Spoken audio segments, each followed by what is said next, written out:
राजधानी दिल्ली के आईटी स्थित पुरुषोत्तम हिंदी भवन में एंजल वेलफेयर ट्रस्ट के सौजन्य से आज़ादी के अमृत काल संगोष्ठी व एक भारत श्रेष्ठ भारत हमारी विरासत कार्यक्रम का आयोजन किया गया।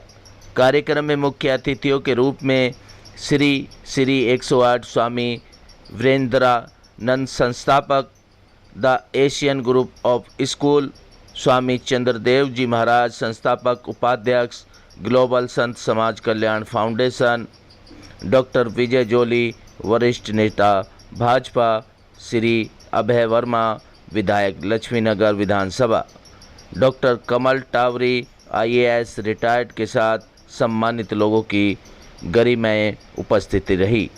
कार्यक्रम का शुभारंभ दीप प्रज्वलित करके किया गया। उसके बाद आए हुए सम्मानित अतिथियों का अंग वस्त्र व माला पहनाकर सम्मान दिया गया।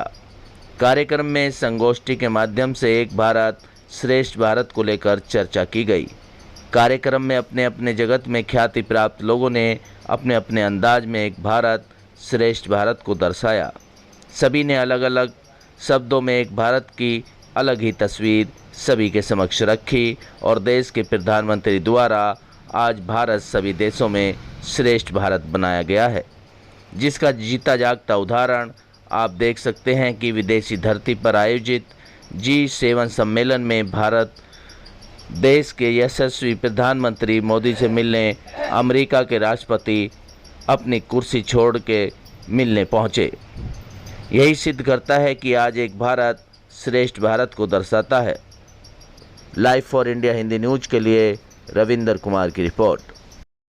मैं सबसे पहले हिमालयन पीठाधीश्वर महामंडलेश्वर जूना अखाड़ा आप सभी चैनल वालों को जो आज के इस गोष्ठी की एक भारत श्रेष्ठ भारत की इस परियोजना को आप पूरे देश के विभिन्न क्षेत्रों में इसको आप पहुंचाएंगे, उसकी अनुकरणिका मधु जी को मैं बहुत बहुत साधुवाद देना चाहता हूं कि आज आपने इस प्रोग्राम को रख करके विभिन्न क्षेत्रों में जहां अछूते लोग हैं, जहां ये चीजें पहुंच नहीं पाती है, उन तक मेरा ये संदेश है कि हम सब लोग एक होकर के एक मुट्ठी बीच करके ये बताएं कि हम पहले भी अखंड थे, अखंड है और अखंड रहेंगे। यही हमारा संदेश था। निश्चित रूप से इसमें कोई प्रमाण देने की आवश्यकता नहीं है। मेरा इतिहास, मेरा भूगोल, मेरा पर्यटन, मेरी नदियां और हमारे समुद्री तट ये निश्चित रूप से इसके गवाह है कि पूर्ण रूप से ये पहले से ही अनेकता में एकता का देश आज भी है और रहेगा। देखिए, हमेशा जो है हम माँ के उपासक हैं और जितनी भी अच्छी चीजें होती हैं वो महिला द्वारा होती है। तो अभी मधु जी ने जो बोला, मधु जी ने कराया, उसको हम बहुत धन्यवाद करते हैं। हमारा श्रेष्ठ भारत तभी बनेगा जब हम सब भारतीय एक हो जाएंगे, जात पात छोड़ के एक हम देश के बारे में भारतीय बनेंगे, तभी हमारा देश उन्नति करेगा। और मैं बहुत ग्रेटफुल हूँ कि हमारे देश में अभी जो हमारे प्राइम मिनिस्टर हैं और चीफ मिनिस्टर उत्तर प्रदेश हैं, ये सनातन के लिए जो काम कर रहे हैं और जो देश के लिए काम कर रहे हैं, श्रेष्ठ बनाने के लिए भारत को, वो बहुत ही अच्छा कर रहे हैं। हमारा भारत पहले भी महान था, अब भी है, हमेशा रहेगा।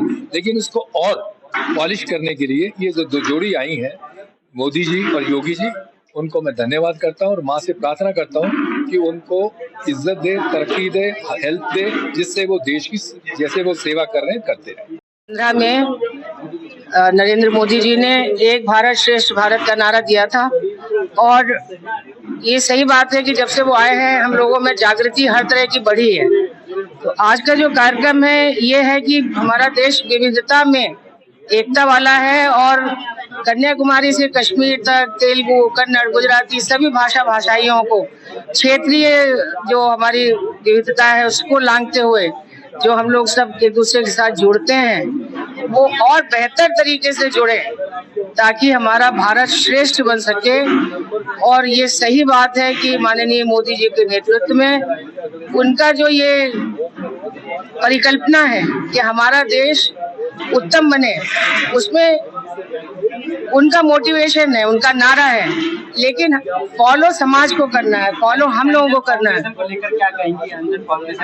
एंजल फाउंडेशन हमेशा से गरीब बच्चों की पढ़ाई में मदद करता है, गरीब और किसी भी वर्ग की लड़की हो, अगर वो गरीब है उसकी शादी में मदद करता है। कोरोना में हम सब लोगों से जो संभव हुआ वो भी हम सब लोग काम करते हैं और किताबों का पब्लिकेशन करते हैं, क्योंकि विचार उत्तम होंगे तो आपका विचार अच्छा है तो आपका कार्य भी अच्छा होगा। ये बहुत ही बढ़िया कार्यक्रम है, बहुत ही अच्छा है और सामयिक है। और हम लोग यही कहना चाहेंगे कि भारत एक है। भारत जी, मैं संध्या बजाज हूँ, एडवोकेट हूँ सुप्रीम कोर्ट में, और अन्य जो भी सामाजिक कार्य हैं उनमें मैं हिस्सा लेती हूँ, हरियाणा से संबंध रखती हूँ। मैं यही कहूँगी ऐसे कार्यक्रम बहुत सारे होने चाहिए। इन्होंने बहुत ही अच्छा कार्यक्रम किया है मधु जी ने, और फिर से एक बारी, क्योंकि बारी बारी याद दिलाना चाहिए। ये चीजें जो हैं हमारे पटल पे हमेशा रहती हैं, सबके मनों में रहती हैं, लेकिन मनों में मन की बात बाहर भी आनी चाहिए। तो वो हमें मौका दिया उन्होंने, पीठाधीश्वर इनको सुनने का, बड़े बड़े संतों को बोला। मतलब हम कहाँ पिथौरागढ़ जाएंगे, और इन्होंने जूना अखाड़ा, और ये हम तो बहुत सौभाग्यशाली अपने आप को आज मानते हैं कि मधु जी ने हमें ये मौका दिया है, हम उनके दर्शन कर सकें यहीं दिल्ली में। ये बहुत बड़ी बात है हम लोग के लिए, और हमारा भारत जो हमेशा एक रहेगा। सबसे अच्छी बात रही कि हम लोग श्रेष्ठ भारत के लिए हम लोग क्या क्या करना है। सबसे बड़ी बात है जो हम लोगों में आपस में जो वैमनस्य होता है जाति को लेकर के, और रीजन वाइज साउथ नॉर्थ ये सब लेकर के भी जो होता है, ये सब पूरी तरह से खत्म करके जब हम लोग एक साथ जब भारतीय बन के जब आगे बढ़ेंगे तभी ये बात बनेगी। तो मोदी जी की जो कल्पना है उसको हम लोगों को साकार करना बहुत जरूरी है। और हम लोग अब इंडिया की बहुत अच्छी इमेज बन गई है पूरे वर्ल्ड में। मैं चाहूँगा कि वो और आगे बढ़ते रहे। जब से मोदी जी ने ये स्टेटमेंट दिया है और देश में जो एक क्रांति आई है और समग्र विकास, देश के हर कोने में रोड बन रहा है, देश के हर कोने में इंडस्ट्री जा रहा है, देश के हर कोने के लोग दूसरे जगह जाके अपने रोजगार और व्यवसाय को एस्टेब्लिश कर रहे हैं। निश्चित रूप से इस समग्रता से भारत की अर्थव्यवस्था मजबूत हुई है। इससे एका से एक पहचान पूरे दुनिया में भारत का बना है, और भारतीय कहने में अब कहीं संकोच नहीं आ रहा है। आज से 10 साल पहले लोग बचते थे कि मैं भारतीय कहूँगा तो पता नहीं दुनिया के लोग हमें किस प्रकार से हमें हाथों हाथ लेंगे या नहीं। लेकिन अब तो आज का ही एक उदाहरण है कि अमेरिका का राष्ट्रपति अपने स्थान से खड़े होकर G7 में सम्मेलन जो हुआ है अभी, वो खुद अपने स्थान से उठ के और मोदी जी के पास गए हैं और जाके हाथ मिलाए। ये बहुत छोटी सी घटना है, लेकिन एक भारत और श्रेष्ठ भारत का इससे बढ़िया उदाहरण नहीं हो सकता।